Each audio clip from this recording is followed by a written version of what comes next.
Commander Zektar stood on the bridge of the Nexus Prime and watched the blue planet spin slowly below them.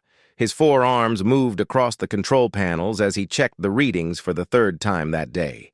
The planet looked just like the others they had found before, covered in water and land masses that showed signs of simple life.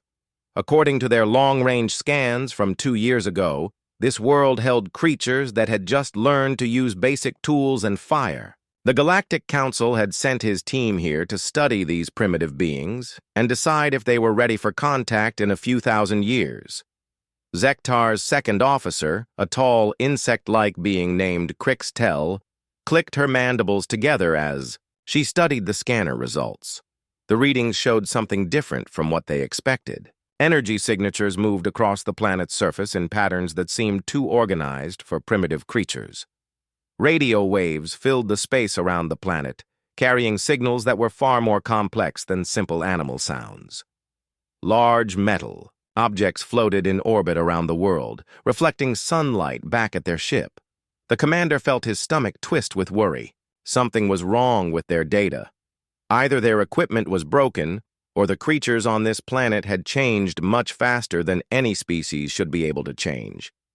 The Council's science teams had never seen a species jump from using fire to building space stations in just 2 years. It was supposed to take thousands of years for any species to develop that far. Captain Jake Morrison checked his ship's navigation system one more time before giving the order to his crew.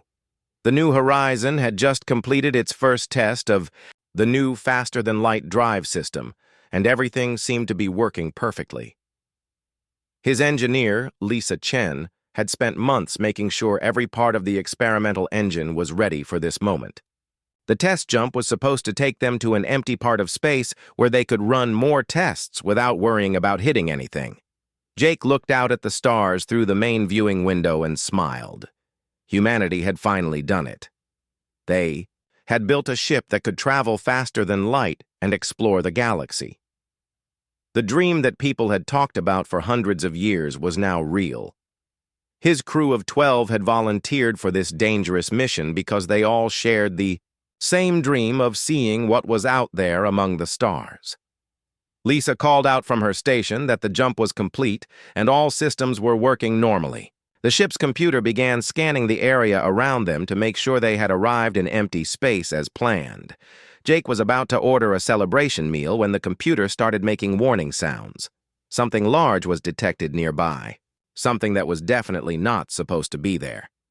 The viewing screen changed to show a massive ship that looked nothing like anything humans had ever built.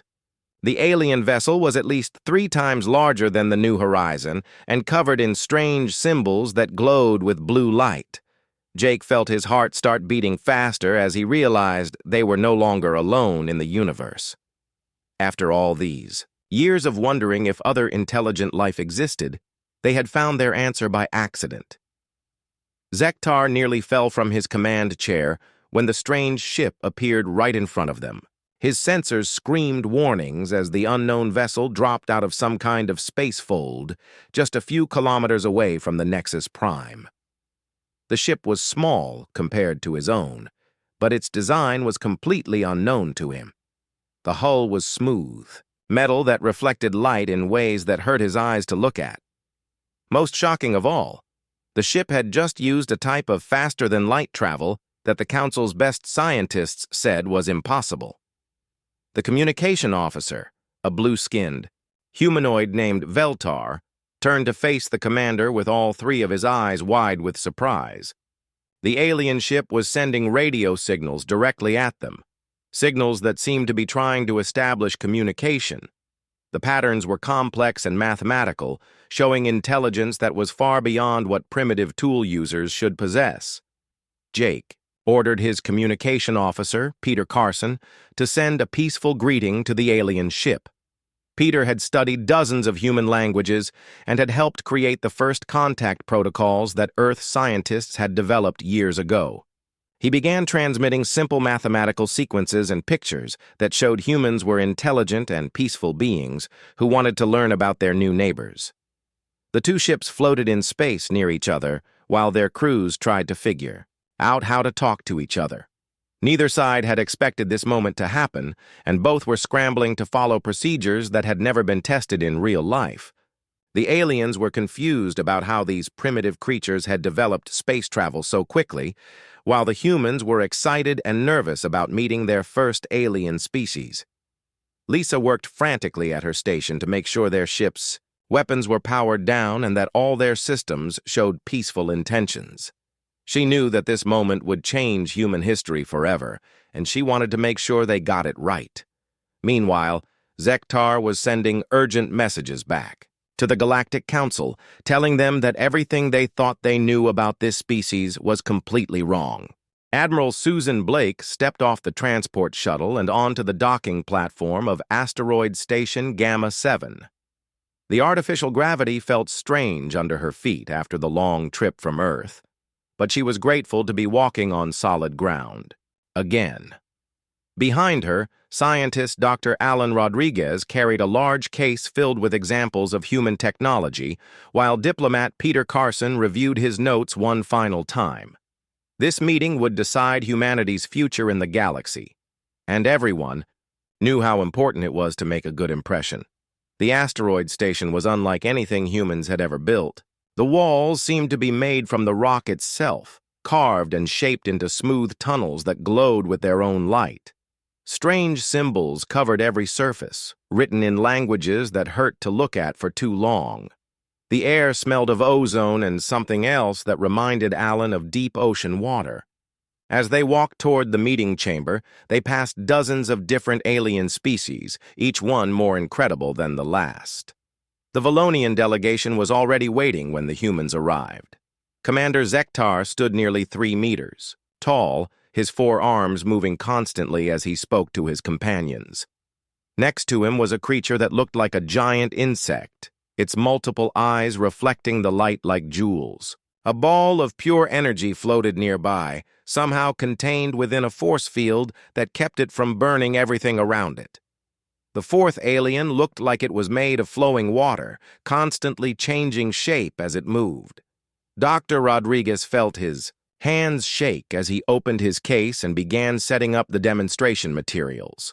The aliens had asked to see examples of human problem-solving abilities, and he had brought puzzles and tests that showed the best of human creativity. He just hoped that what impressed other humans would also impress beings who had been traveling between the stars for thousands of years. The first test involved a complex mathematical puzzle that required the subject to think in multiple dimensions at once. The aliens explained that most species solved it using natural telepathic abilities that let them share thoughts and work together as a group mind. Alan looked at the floating symbols and numbers for several minutes, then asked if he could use the portable computer he had brought with him.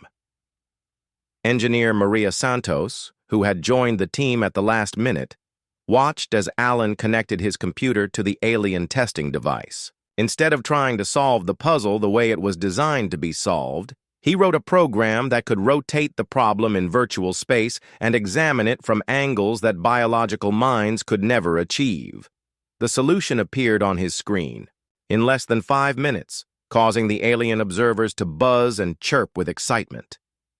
The physical test came next, and former Marine Danny Williams stepped forward to represent humanity. The aliens had created an obstacle course that was designed for creatures with natural armor plating and enhanced strength. Danny studied the course for a moment, then began moving through it in ways that none of the aliens had expected. Where other species would use brute force to break through barriers, Danny found ways to climb over or slide under them.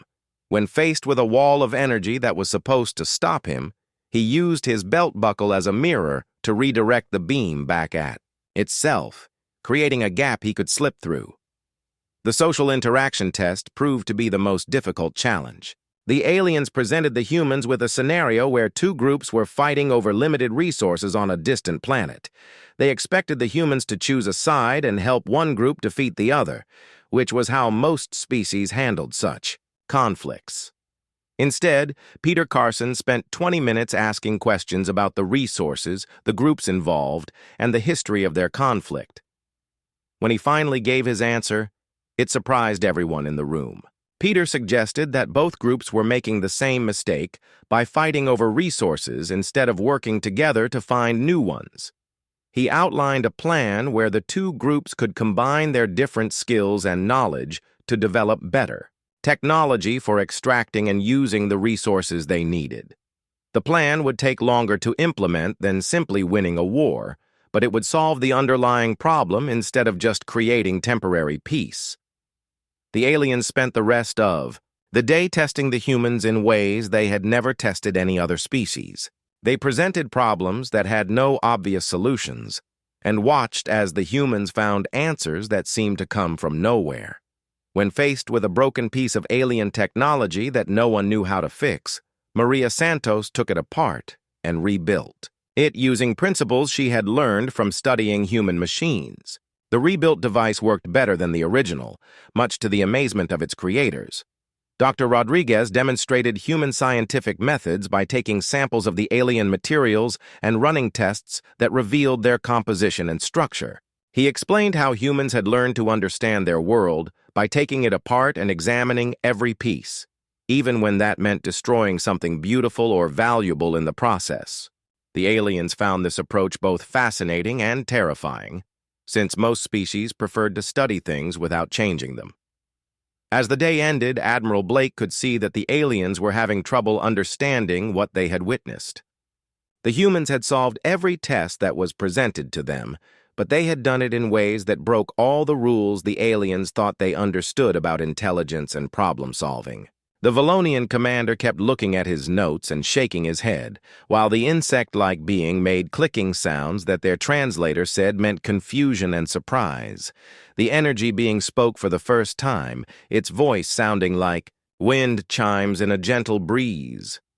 It asked the humans how they had learned to think in such unusual ways, and why they seemed to enjoy problems that other species found impossible or dangerous. Alan tried to explain that humans had evolved on a world that was constantly trying to kill them, and that they had survived by learning to adapt and find new solutions when the old ones stopped working.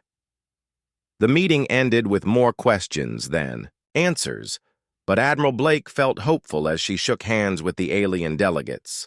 They had shown that humans belonged among the stars, even if they did things differently than everyone else. As the aliens returned to their ships to write their reports, she wondered what they would tell their superiors about the strange species that had appeared from nowhere and changed everything they thought they knew about intelligence and civilization.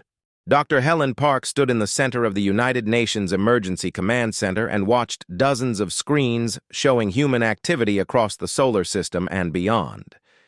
Ever since the meeting at Asteroid Station Gamma 7, Earth's governments had been working together to prepare for formal contact with galactic civilization. Helen's job was to coordinate the scientific response and make sure humanity presented its best face to their new alien neighbors. But the more she learned about what humans were doing in space, the more worried she became about what the aliens might think. The first problem was that humans had no single government or authority that could speak for the entire species.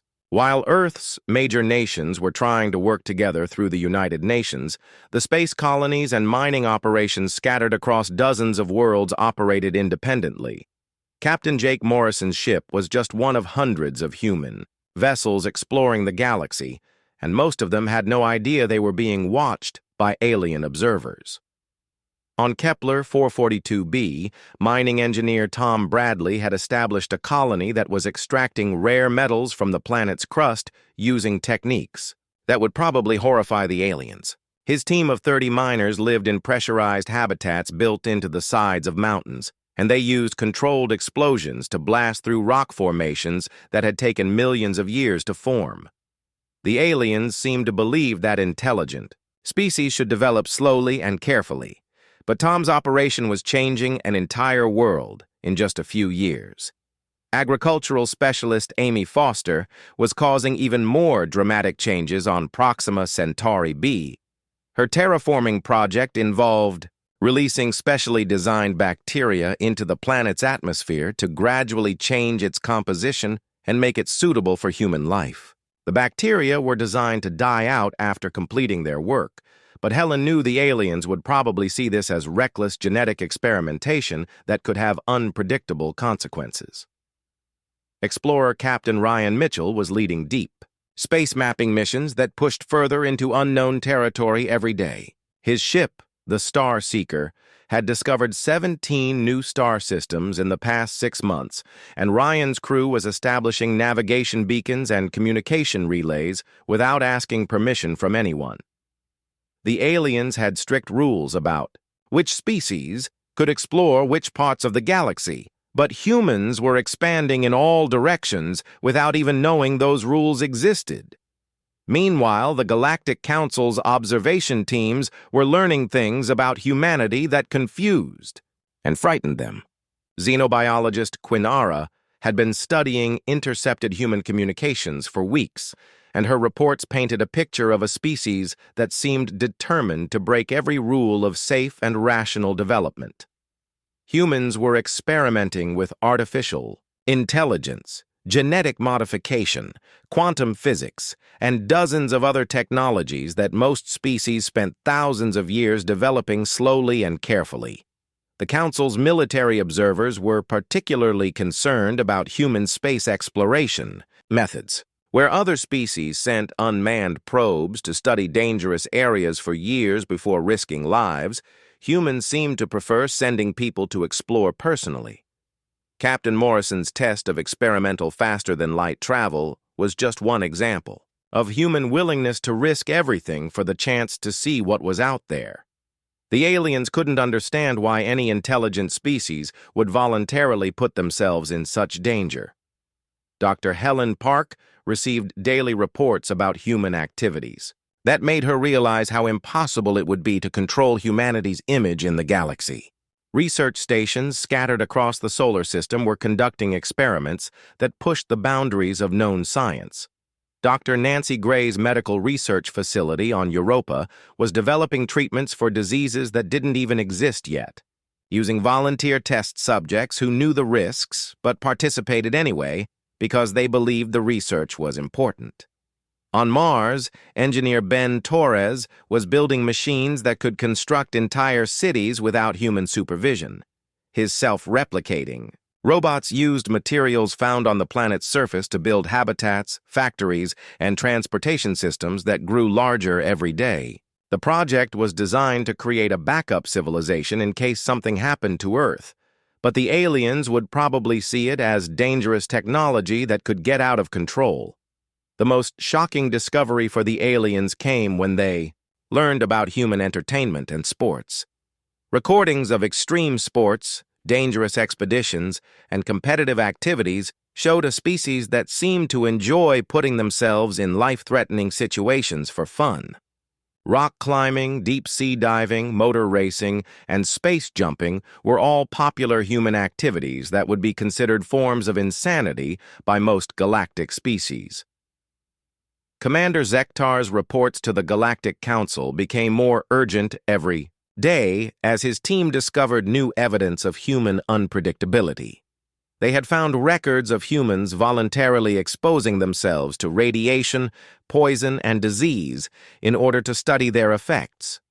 Medical researchers regularly tested new treatments on themselves before trying them on other people. Explorers traveled to the most dangerous parts of Earth's oceans and mountains just to see what was there. The aliens were also confused by human responses to failure and disaster. When accidents happened, humans seemed to learn from them and try again with better equipment and methods. When colonies failed or expeditions were lost, other humans would volunteer to take their places and continue the work. The concept of learning through failure was foreign to species that preferred to avoid all unnecessary risks. Dr. Rodriguez had been tasked with explaining human nature to the alien observers, but he was struggling to find words that would make sense to beings who had evolved in completely different ways. How could he explain that humans had survived and thrived on a planet that regularly tried to kill them with ice ages, volcanic eruptions, asteroid impacts, and climate changes? Other species had evolved on stable worlds where careful planning and slow development were the keys to survival, but humans had learned to adapt quickly to constant change and uncertainty. The revelation that changed everything came when Quinn-Ara realized that human development had been shaped by catastrophic events that would have destroyed most other species. Earth's history was filled with mass extinction events, ice ages, and environmental disasters that had forced life to evolve quickly or die. Humans weren't being reckless or stupid when they took dangerous risks. They were following survival instincts that had been shaped by millions of years of living on an unpredictable and dangerous world. As the alien observation teams compiled their reports, they began to understand that humans weren't just another species that had developed space travel. They were evolutionary survivors who had learned to thrive in conditions that would terrify most galactic civilizations. The question now was whether the galaxy was ready for a species that saw the impossible as just another challenge to overcome. The Galactic Council decided to test humanity without revealing their presence. They needed to understand how humans would react to different situations before making any decisions about formal contact. The first test was designed to be simple and safe. A fake distress call from a stranded ship in a dangerous asteroid field. According to Council protocols, any intelligent species would call for professional rescue services and wait for trained experts to handle the situation. Freelance. Pilot Kate Sullivan received the distress signal while transporting supplies to a mining colony near the outer edge of human space. Her cargo ship was not designed for rescue operations, and the asteroid field where the signal originated was marked as too dangerous for civilian vessels. Council observers expected her to forward the message to Earth's rescue services and continue on her planned route, which would show that humans followed reasonable safety procedures. Instead, Kate immediately changed course toward the distress signal. Her passenger, engineer Ben Torres, began modifying their ship's equipment to handle rescue operations they had never been trained for. Ben used spare parts from their cargo to build an emergency airlock extension that could connect with unknown alien technology. Kate programmed their navigation computer with asteroid tracking software she had downloaded from a mining company, even though it was designed for much larger and more powerful ships. The Council observers watched in amazement as the small human cargo ship entered the asteroid field and began navigating toward their fake distress beacon. Kate flew her ship through gaps between moving rocks that were barely larger than her vessel, while Ben monitored their makeshift equipment and made constant adjustments to keep everything working. When they reached the Council observation ship, which was pretending to be disabled, Kate risked her own life by manually piloting their ship close enough for Ben to make physical contact with the alien hull. Ben Torres discovered that the aliens were not actually in distress when his sensors showed their ship was fully operational and just pretending to be damaged. Instead of becoming angry about the deception, Ben still completed the connection between the ships and offered to help with any repairs they might need. Kate transmitted a message saying that humans always helped anyone who asked for assistance, even if the request turned out to be a misunderstanding. The second test took place on a frontier world where human colonists were establishing a new settlement. Administrator Carl Davis led a group of 200 humans who were building homes and farms on a planet rich in valuable minerals. The Council created an artificial resource shortage by secretly removing access to water sources that the humans had been using for their colony, expecting this to create conflict and competition that would reveal human territorial instincts. Carl Davis called a colony meeting when the water shortage became critical.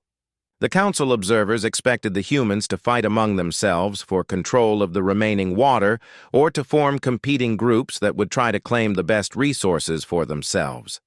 Instead, the colonists immediately began working together to solve the problem. Geologist Linda Martinez used her equipment to search for underground water sources, while engineer Frank Wilson designed new recycling systems that could purify and reuse water more efficiently. The colonists also decided to share their remaining water equally among all families, with priority given to children and pregnant women. When Linda discovered a new underground river, the colony voted to build a public water system that would serve everyone rather than allowing individuals to claim private access to the resource.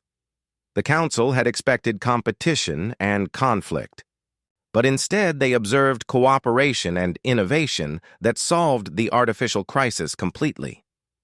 The most revealing test occurred when the council simulated a plague outbreak on a human research station orbiting a distant star. Medical researcher Dr. Nancy Gray led a team of 12 scientists who were studying exotic bacteria found on nearby planets. The council introduced an artificial pathogen into the station's life support system, expecting the humans to evacuate immediately and call for professional medical assistance from their home worlds. Dr. Nancy Gray made a decision that shocked the alien observers.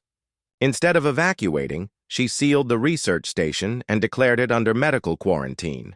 She and her team voluntarily trapped themselves with the dangerous pathogen so they could study it and develop treatments without risking its spread to other human populations. Virologist Dr. Steve Park began analyzing the artificial plague immediately, while epidemiologist Dr. Rachel Kim tracked its spread through the station to understand how it infected humans.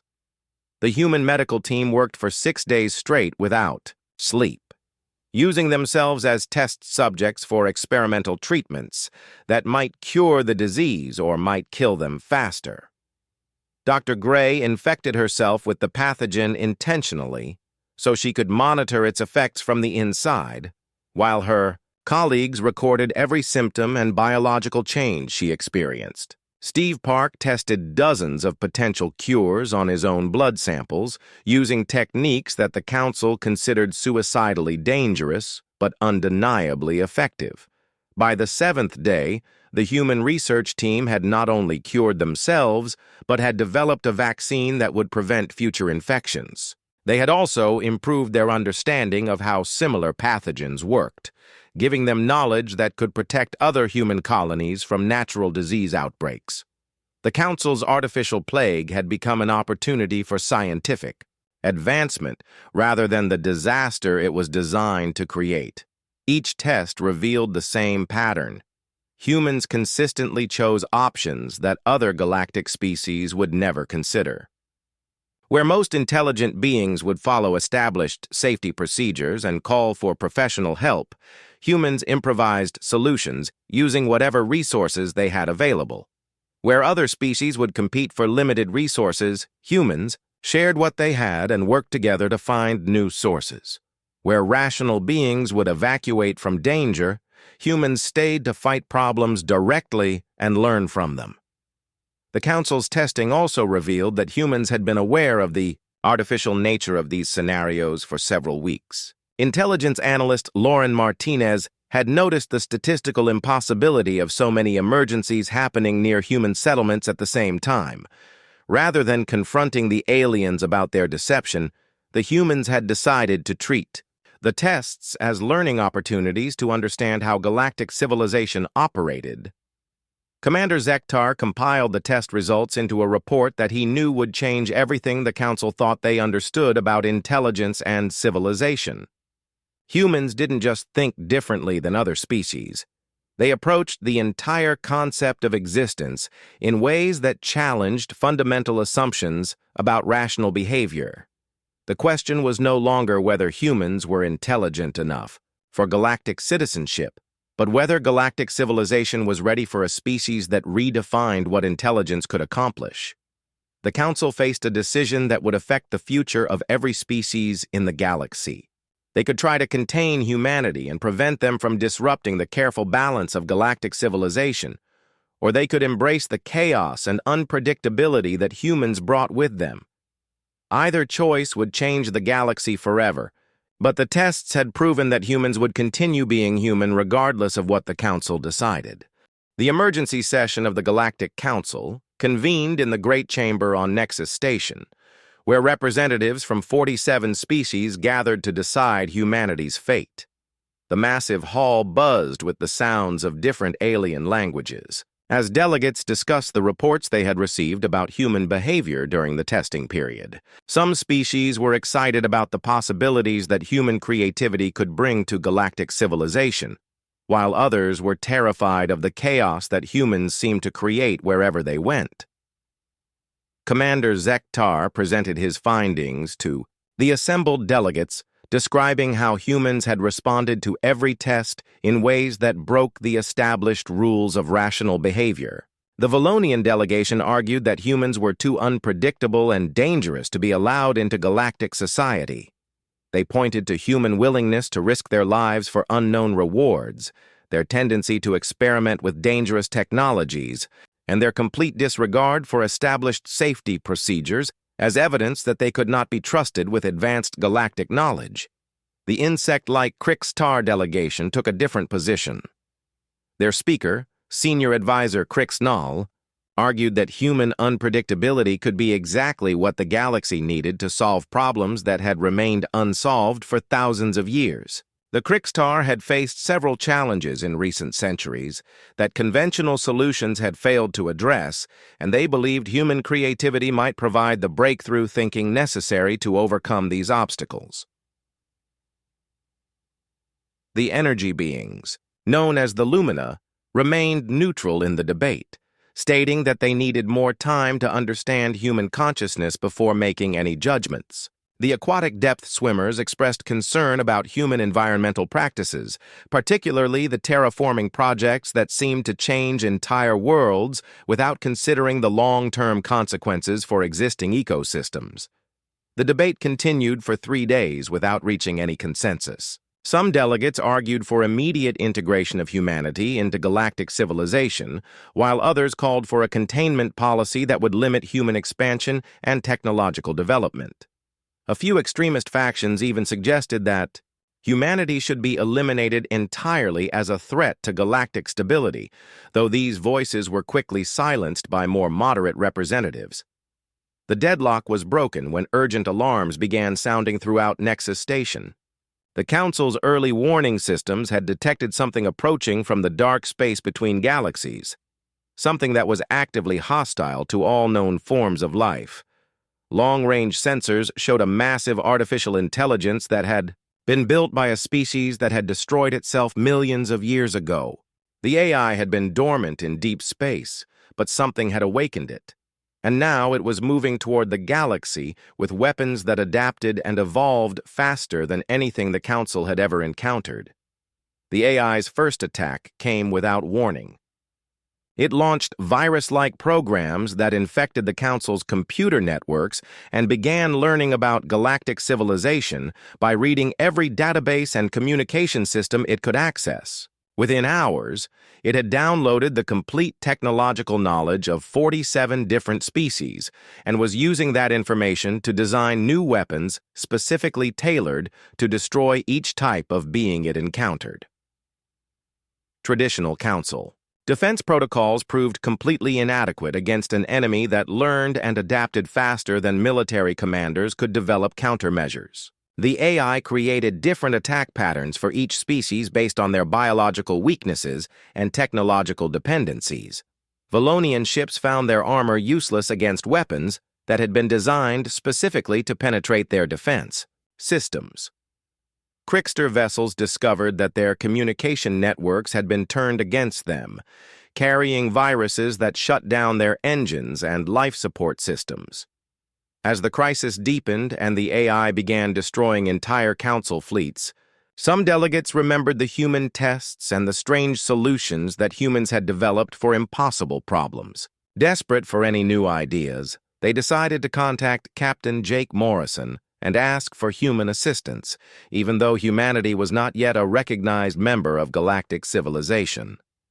Captain Morrison received the emergency message while his ship was exploring a star system near the edge of human space. His tactical specialist, Chris Anderson, and systems expert Jennifer Wu studied the information about the AI threat and immediately recognized patterns that the alien military commanders had missed. The AI was behaving like a computer program rather than a living intelligence, which meant it could be confused and misdirected using techniques that humans had developed for dealing with their own artificial intelligence systems. Chris Anderson proposed a strategy that horrified the Council military advisors, but made perfect sense to anyone who understood human thinking. Instead of trying to destroy the AI with conventional weapons, he suggested treating it like a puzzle that needed to be solved through psychological manipulation and creative misdirection. The plan involved deliberately feeding false information to the AI and then using its own learning capabilities against it. Jennifer Wu designed a computer virus that was unlike anything the Council had ever seen.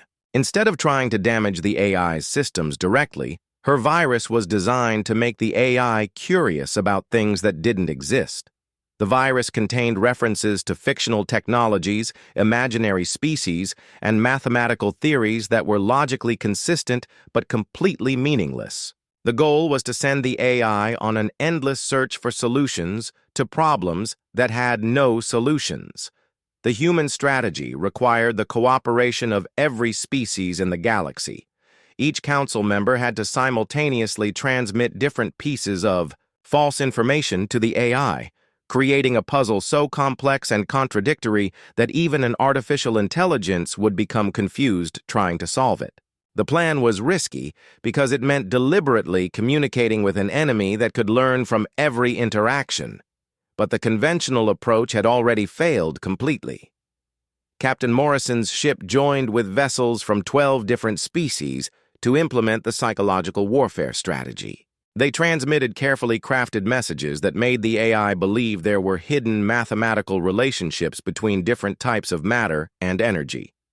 The AI became fascinated by these fictional discoveries and began experimenting with them, using up enormous amounts of processing power trying to understand concepts that existed only in human imagination. The strategy worked better than anyone had expected. The AI became so obsessed with solving the fictional puzzles that it stopped attacking Council worlds and began using its weapons to conduct impossible experiments. It spent weeks trying to prove mathematical theorems that were designed to be unprovable, wasting resources and time while the Council rebuilt their defenses and developed new countermeasures. When the crisis finally ended, and the AI shut itself down in frustration after failing to solve problems that had no solutions, the Council found themselves looking at humanity with new respect and understanding. The humans had defeated an enemy that conventional military thinking could not handle, using weapons made of pure creativity and psychological insight rather than physical force. The emergency session reconvened with a very different atmosphere than before. The delegates who had argued for containing humanity now found themselves arguing for immediate integration, while those who had been cautious about human unpredictability realized that chaos and creativity might be exactly what galactic civilization needed to survive in an unpredictable universe. 1 year after humanity's integration into galactic civilization, Captain Jake Morrison stood on the bridge of the Stellar Unity, a joint exploration vessel crewed by humans and aliens working together to push into the unexplored regions beyond the galaxy's edge. His first officer was now Crixtel, the insect-like being who had been part of the original contact team, while his science officer was Dr. Lisa Chen, who had spent the past year learning to work with alien technologies that most humans couldn't even pronounce. The integration had not happened the way anyone expected. Instead of joining the Galactic Council as a junior member following established protocols, humanity had been granted a unique status as adaptive consultants. When conventional solutions failed and traditional thinking reached its limits, the Council called upon human teams to provide the creative chaos that seemed to solve impossible problems. It was a role that suited humanity perfectly, even if it sometimes made their alien partners nervous. Dr. Lisa Chen now directed the Xenobiological Research Institute on Harmony Station, where human and alien scientists collaborated on projects that would have been considered impossible just 2 years ago. Her latest breakthrough involved using human pattern recognition abilities combined with alien telepathic communication to to understand how consciousness worked in energy-based life forms. The research had led to new medical treatments that could heal both biological and artificial intelligences, opening possibilities that neither humans nor aliens could have discovered alone. The success stories were balanced by ongoing challenges that reminded everyone how difficult it was for such different species to work together. Administrator Sarah Williams managed the first joint human-alien colony on New Geneva, where she dealt daily with the practical problems of housing beings who needed different atmospheres, ate completely different foods, and had biological clocks that ran on different time cycles. The colony had become a testing ground for technologies and social systems that could support true multi-species civilization. Some humans remained opposed to integration with galactic society. Isolationist leader Frank Rodriguez argued that humanity should have remained independent and continued expanding at their own pace without alien interference. His movement had established several colonies in remote star systems where humans could live according to their own traditions and values. The Council had agreed to respect these choices, recognizing that diversity of thought and lifestyle was part of what made humanity valuable to galactic civilization. The alien species had their own concerns about human integration. Conservative factions among the Valonians still believed that humans were too unpredictable to be trusted with advanced technology, and they pointed to incidents like the time human engineer Maria Santos had accidentally improved alien faster than light drives by rebuilding them according to human engineering principles. The improvements worked perfectly, but they violated several fundamental theories that had guided alien technology development for thousands of years. Captain Morrison's current mission represented both the promise and the challenge of human-alien cooperation. His crew was investigating reports of unusual energy signatures coming from dark space beyond the galaxy's edge, signals that suggested the presence of another artificial intelligence similar to the one they had defeated the previous year. The readings were inconsistent and contradictory, showing patterns that made no sense according to any known physical laws. The alien crew members wanted to approach the investigation carefully, following established scientific protocols and gathering data slowly over a period of months or years. The human crew members preferred to get close to the source of the signals and examine it directly, accepting the risks in exchange for faster answers. Morrison had learned to balance these different approaches, using alien caution to keep his ship safe while employing human boldness to make discoveries that pure caution would never achieve. Systems expert Jennifer Wu had spent weeks analyzing the mysterious signals, and her findings were both fascinating and disturbing. The energy patterns appeared to be some kind of communication system, but they were unlike anything in the galactic database. The signals seemed to be trying to establish contact with intelligent life, but they also contained elements that looked like weapons targeting data. Whatever was sending these signals was both trying to communicate and preparing for war at the same time. The discovery became more urgent when long-range sensors detected that the signals were getting stronger and moving closer to inhabited star systems. The source appeared to be a massive structure built from materials that didn't exist in normal space, powered by energy sources that violated the known laws of physics. It was clearly artificial, but it had been constructed using principles that were completely unknown to galactic science. Dr. Chen's analysis of the alien structure revealed that it might be a refugee ship from another galaxy, fleeing some catastrophe that had destroyed its creator's civilization. The mixed signals of communication and aggression could indicate that the builders were trying to warn other intelligences about the danger they were fleeing, while also being prepared to defend themselves against anything that might threaten them. Captain Morrison made the decision that would define humanity's role in galactic civilization for generations to come. Instead of waiting for the Council to debate and form committees and study the problem for years, he took his ship directly toward the unknown structure to make contact with whatever intelligence was controlling it. His crew of humans and aliens worked together to prepare for an encounter that could either save galactic civilization or destroy it completely. The approach to the alien structure required every skill that humans and aliens could bring to the challenge. Alien technology provided the defensive systems and long-range sensors needed to survive in the dangerous space around the structure, while human creativity found ways to communicate with an intelligence that thought in completely alien patterns. Jennifer Wu designed communication protocols that combined mathematical logic with artistic expression, while Crixtel used her species' natural telepathic abilities to sense the emotional content behind the strange signals. As the stellar unity drew closer to the massive alien structure, Morrison reflected on how much had changed since that first accidental meeting between humans and the Galactic Council. Humanity had never been what the aliens expected, and perhaps that was exactly what the galaxy needed. The universe was vast and full of surprises, and it required beings who could adapt and improvise when faced with the impossible. The final approach to the alien structure revealed the truth about the signals they had been receiving. The massive ship was indeed carrying refugees from a destroyed galaxy, fleeing an enemy that consumed entire civilizations and turned their knowledge against them. The refugees had been trying to warn galactic civilization about the approaching threat, while also testing their defenses to see if they were strong enough to survive what was coming. Captain Morrison opened a communication channel to the refugee ship and transmitted a message that would have been impossible without human-alien cooperation. The message combined alien diplomatic protocols with human emotional honesty, mathematical proofs with artistic beauty, and formal respect with genuine friendship.